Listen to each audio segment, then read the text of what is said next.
O Poder do Subconsciente é um dos meus livros preferidos. Quem me acompanha por aqui, na verdade, sabe que é o livro que transformou a minha vida e a minha forma de pensar.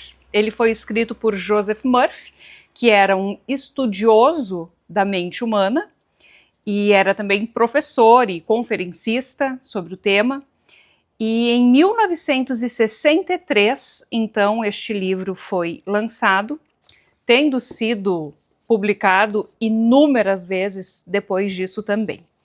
Bom, o poder do subconsciente, vamos começar esclarecendo o título, né? Hoje em dia se fala somente inconsciente, tá? Antigamente a psicanálise tinha como regra que todo indivíduo possui 3 instâncias: o consciente, o subconsciente e o inconsciente. Hoje nós fazemos referência apenas aos 2 termos, inconsciente e consciente. Então, subconsciente aqui equivale ao inconsciente. Então, toda vez que vocês verem em algum lugar subconsciente ou inconsciente, estamos falando da mesma coisa, ok? Joseph Murphy diz no livro que ele escreveu justamente para que as pessoas pudessem acessar as respostas que naquela época muitas pessoas não tinham, né? Como funciona o inconsciente, porque alguns homens conseguem, homens no sentido geral, né, da população, porque algumas pessoas conseguem atingir determinados resultados e outras não. Então ele conta aqui também que o poder da oração é o que faz total diferença. Mas aqui ele não se refere, assim como nós atualmente, pelo menos na neurociência, não se refere à oração como algo religioso, não é de nenhuma religião. Ele se refere simplesmente ao termo orar, usando então a mente e o coração. Bom, ele conta também que ocorrem maravilhas quando nós rezamos e que todos nós rezamos sabendo ou não. Ou seja, que cada pensamento que nós temos não deixa de ser um pedido ou uma reclamação a Deus ou ao nosso poder superior. Ele acreditava que Deus está dentro de cada um de nós, e ele pode ser chamado então de Deus, de poder superior, de universo, enfim, como você achar melhor. Mas aqui ele se dirigia então a esse termo desta forma. Ele dizia também que no subconsciente fica guardado tudo que pode ser realizado, ou seja, é como se o subconsciente fosse um servo pronto para te servir, mais ou menos como a história da lâmpada mágica. Faça os seus pedidos e aqui não é o gênio da lâmpada que vai te entregar, e sim o subconsciente. Por quê? Ele afirma também que o subconsciente não questiona o consciente, ou seja, o que você disser, mesmo que ainda não tenha acontecido, se você introduzir esse pensamento de uma forma que você se apropria dele e torna ele uma possibilidade, assim será. Capítulo 1. A Casa do Tesouro está dentro de você. Então, aqui no capítulo 1, ele vai entregar de uma forma mais detalhada essa introdução inicial, a qual nós falamos há pouco. O meu, vocês podem ver que ele fica todo anotado e cada vez que eu leio, eu anoto mais frases e sublinho e estudo, porque eu acredito que sempre que nós lemos, nós aprendemos algo novo, né? Então eu tenho sim o hábito de ler um livro mais de uma vez. Este aqui eu leio desde os meus 25 anos de idade. Tá? Eu já tinha, sim, estudado ele um tempo antes na faculdade, mas nunca tinha me debruçado sobre todas as ideias dele. Mas o que eu quero dizer para vocês é que, enfim, fazem aí 20 anos que eu leio esse livro, ao menos uma vez por ano. E é um livro incrível, mas vamos lá. Então, no capítulo 1, ele traz alguns pontos como o maior segredo de todas as épocas. Então ele acreditava já lá em 1963 que este segredo iria muito brevemente se dissipar. Bom, nós sabemos que não é assim hoje em dia. Tivemos, eu acredito que em 2000 e 2006 ou 2007, antes de 2010, se eu não estou enganada, o filme O Segredo, que falava muito sobre lei da atração, sobre poder da mente, mas ele falou de uma forma mais fictícia, né? De uma forma mais estereotipada, onde, por exemplo, tem uma cena do filme em que as crianças querem muito comer pizza e pedem muito por pizza e daqui a pouco toca a campainha e o entregador era o entregador da pizza entregando então porque alguém de outra casa haveria pedido e mandado entregar para aquela família. Ou seja, ele faz uma coisa meio mágica, diferente do que realmente é a base do livro, onde ela quer nos trazer que existe sim um caminho, mas que é um caminho científico para que nós consigamos então colocar em prática todos os nossos desejos. Colocar em prática seria manifestar, né? Mas eu vou focar aqui no que Joseph Murphy então nos dizia. O poder maravilhoso do seu subconsciente. Ele defende a ideia de que existe tudo que nós precisamos no nosso subconsciente. Aí ele traz alguns exemplos aqui, né? Uma moça que teria visto uma bolsa lindíssima, mas que ela não tinha condições, e aí chegou a noite de Natal, o noivo dela presenteou exatamente com aquela bolsa. Ele também defende a ideia de que a necessidade de uma base para trabalhar, ou seja, você vai conscientemente imprimir os seus desejos no subconsciente. O que significa isso? Repeti-los, gravá-los, até que eles se realizem. Porém, aqui no livro, ele não dá um passo a passo deste primeiro item, né? Isso hoje nós conseguimos detalhar, esmiuçar de uma forma mais completa. Neste primeiro capítulo, então, ele traz o reforço de que tudo que está no nosso subconsciente, esse poder, a Bíblia já nos trazia. E aí, inclusive, aqui ele traz uma passagem, tá? A sua mente subconsciente é o princípio e trabalha de acordo com a lei da sua fé, ou seja, fé no sentido de acreditar. A Bíblia diz de uma maneira simples, clara e bela. Porque em verdade vos afirmo que se alguém disser a este monte, ergue-te e lança-te no mar, e não duvidar no seu coração, mas crer que se fará o que diz, assim será com ele. Né? Uma passagem de Marcos, capítulo 11. Então, a lei da sua mente é a lei da fé. Ou seja, tudo que você acreditar de uma maneira poderosa pode sim se realizar. O que acontece é que na grande maioria das vezes, as pessoas não se permitem acreditar em coisas que são muito distantes da sua realidade. Por isso, eu particularmente prefiro começar esse estudo utilizando pequenas modificações, exemplos simples, coisas básicas que nós podemos aplicar no nosso dia a dia. Então, Murphy também falava sobre a dualidade da mente, né? O consciente é quem vai dar a ordem e o subconsciente é quem vai executar essa ordem.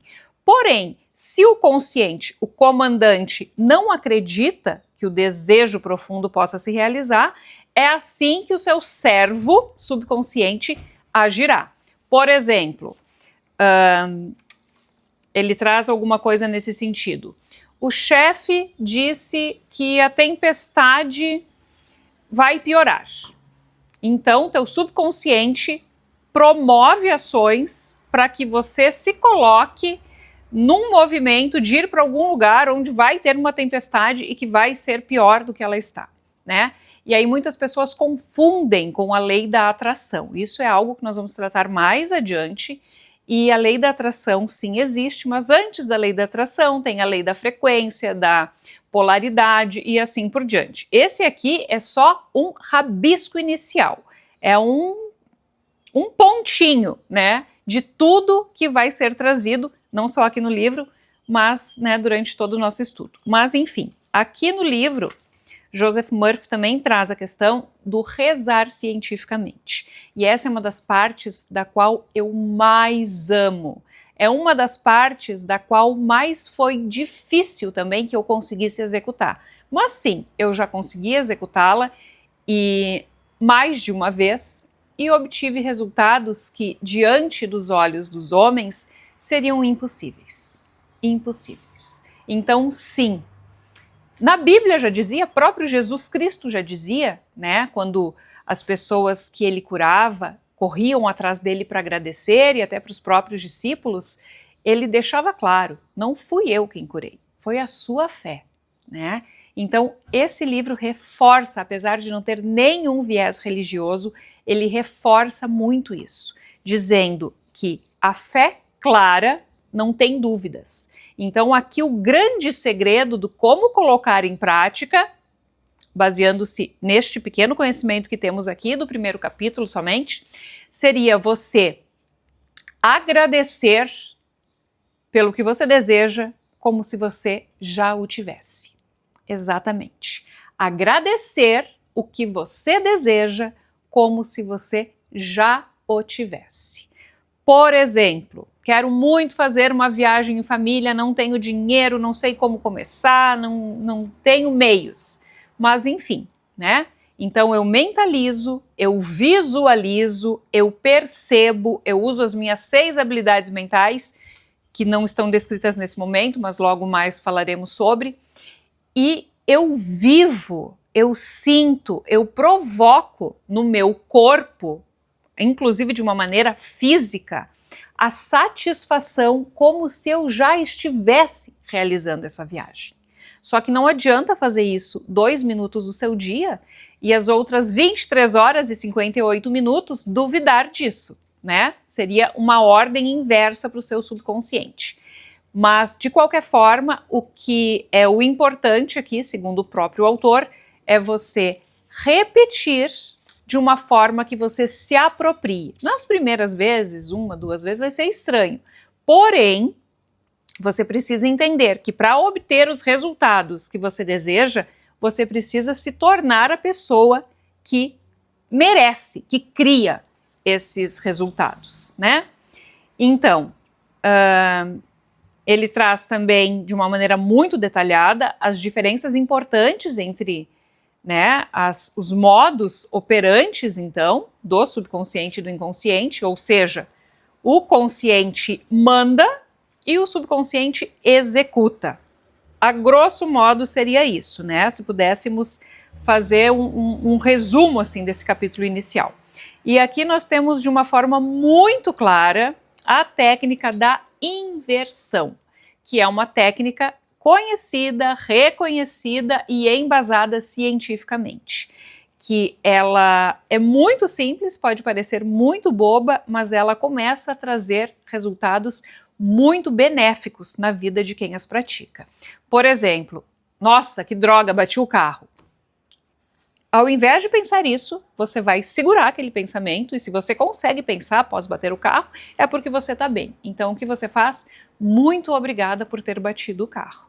Só bate o carro quem tem um carro para bater. E ainda, muito obrigada por ter batido o carro e por nada ter acontecido comigo e com as pessoas envolvidas.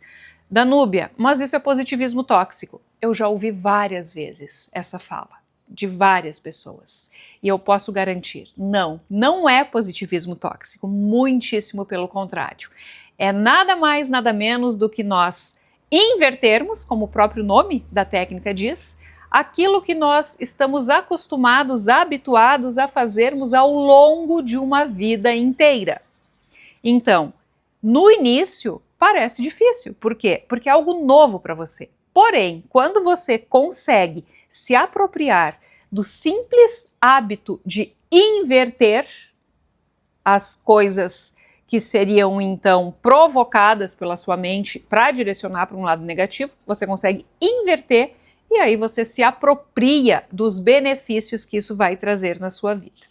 Bom, ele fala também das orações e orações de novo, né? Chame de mantras, mentalizações, enfim, frases, aquilo que você acredita, né? De várias pessoas aqui que pedem, que visualizam e que recebem aquilo que pediram. Eu, Danúbia, recebi mais de uma vez aquilo que eu pedi e que eu fiz, na verdade, aquilo que eu agradeci e que eu fiz embasado pelos conhecimentos deste livro, que, de novo, é poderoso. É um dos primeiros que foi escrito nessa área, né? Repito, em 1963, e é um livro incrível. Ele traz aqui mais uma passagem bíblica, né? Porque o autor coloca de uma forma muito clara e muito embasada tudo que ele ensina aqui. Então, tudo que é verdadeiro, tudo que é respeitável, tudo que é justo, tudo que é puro, tudo que é amável, tudo que é de boa fama, se alguma virtude há e se algum louvor existe, seja isso que ocupe os vossos pensamentos. Filipenses, capítulo 4, versículo 8. Então, mais uma passagem bíblica que traz que os pensamentos é que conduzem a nossa realidade. Muitas pessoas não acreditam, muitas pessoas acabam não vivenciando, então, os benefícios disso, justamente por terem sido criados dentro de uma sociedade onde ensina exatamente o contrário. Então aqui o autor resume, a cada capítulo ele faz isso, e eu vou revisar aqui com vocês, eu acho importante. Ele pontua 10 itens como um grande resumo do primeiro capítulo. Então, número 1, a casa dos tesouros está dentro de você. Olhe para dentro de si e encontre as respostas que o seu coração procura. Aqui nos dá um adendo também para a gente falar sobre meditação. Não está no livro, mas é algo que a gente pode, não está no capítulo 1 pelo menos, mas é algo que a gente pode já introduzir desde o começo e vai reforçar com que nós consigamos então reeducar o nosso subconsciente. Ponto número 2. O grande segredo possuído pelos grandes homens de todas as épocas foi a capacidade de entrar em contato com a mente subconsciente e libertar os poderes dela. Você pode fazer o mesmo. Ou seja, tudo que homens de muito sucesso e reconhecidos fizeram está à disposição de cada um de nós. Por isso, sim, precisamos de alguma forma aprender a colocar em prática, né, a usar esse grande poder que nos foi dado. Ponto número 3. O seu subconsciente tem resposta para todos os seus problemas. Se você sugerir ao seu subconsciente antes de dormir que deseja acordar às 6 da manhã, por exemplo, você vai despertar às 6 da manhã. Óbvio que não adianta ir dormir às 4 da manhã e dizer que entregou para o subconsciente, né? Então aí entra a questão da gente não confundir com a mágica, e sim com a ação. E sim, não é especificamente para uma questão, né, para um dia da vida, eu nunca acordo às 6, vou fazer o teste hoje e amanhã dormir até às 8. Não, é quando você começa assim a buscar uma mudança de hábito. Eu também já passei por isso e muitas vezes consegui, e as pessoas ficavam assim, nossa, Danúbia, por exemplo, quando eu ia para academia às 5 horas da manhã. Às 5 da manhã, mas ela treinava às 9 e chegava atrasada, agora ela chega às 5 pontualmente antes do professor. Sim, né, porque eu reprogramei a minha mente para que eu pudesse ter prazer em treinar naquele horário, porque é uma coisa que naquele momento eu queria. Um exemplo simples, bobo, corriqueiro, né, mas que lembra aí tudo que nós podemos fazer, então, com o nosso poder. Número 4. Número 4, então. Sua mente subconsciente é construtora do seu corpo e pode, portanto, curá-lo. Adormeça todas as noites com a ideia de saúde perfeita e o seu subconsciente, sendo seu servo fiel, lhe obedecerá. Aqui se estende não só o nosso corpo, mas a saúde de outras pessoas, né? E sim, assim como todas as doenças que o nosso corpo vive, sejam físicas ou mentais, começam na nossa mente, a cura também começa lá. Danúbia, então se eu pensar positivo e eu tiver um câncer, eu vou ser curada, não preciso fazer quimioterapia, não preciso fazer tratamento nenhum. Não, de forma nenhuma, não é isso que eu estou dizendo aqui.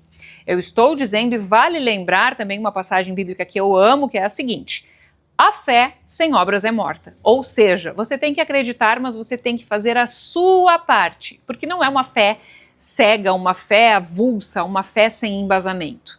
É uma fé que, na verdade, de novo, a palavra fé não é ligada à religião, é a fé, é o acreditar com todo o seu poder no seu poder de cura.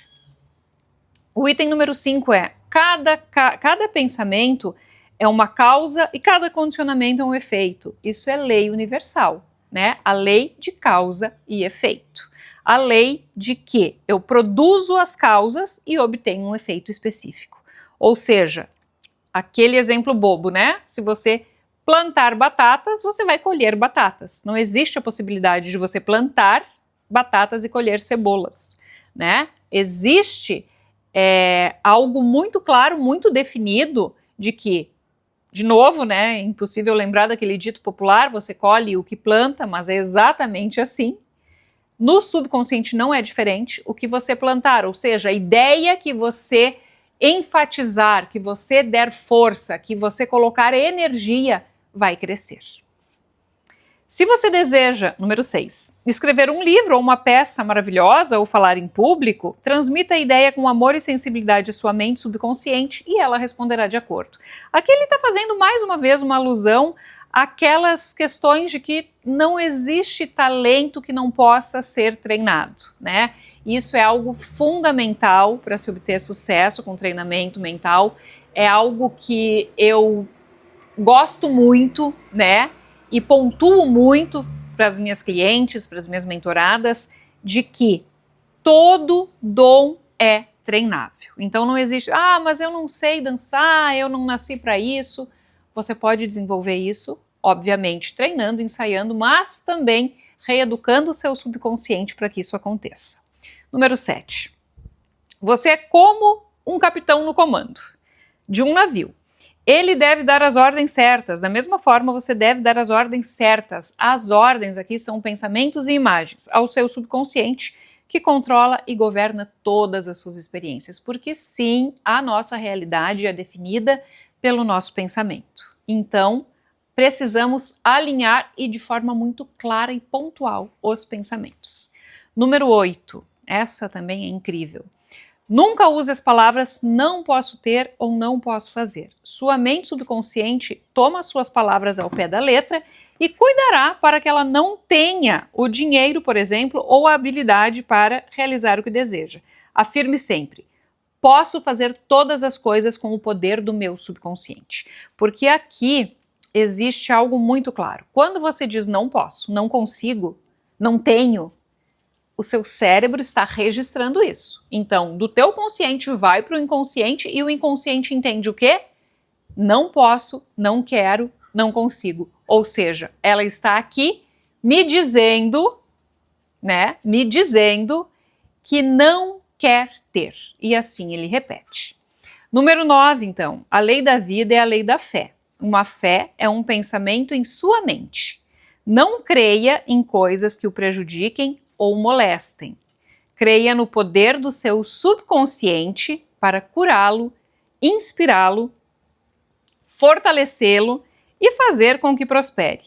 E isso ocorrerá, de novo, de acordo com a sua fé, né? Então, é pensar de uma forma clara e objetiva. De novo, não é o pensamento mágico, o pensamento de que tudo é maravilhoso, aquele pensamento tóxico de quando as coisas estão desmoronando e você tá lá sendo aquela pessoa que diz, tá tudo bem, vai dar tudo certo. Não, não é dessa forma vazia. É uma forma em que você de fato acredita naquilo que faz. E o número 10, então, resumindo esse primeiro capítulo, a frase que Joseph Murphy traz é: mude os seus pensamentos e mudará o seu destino.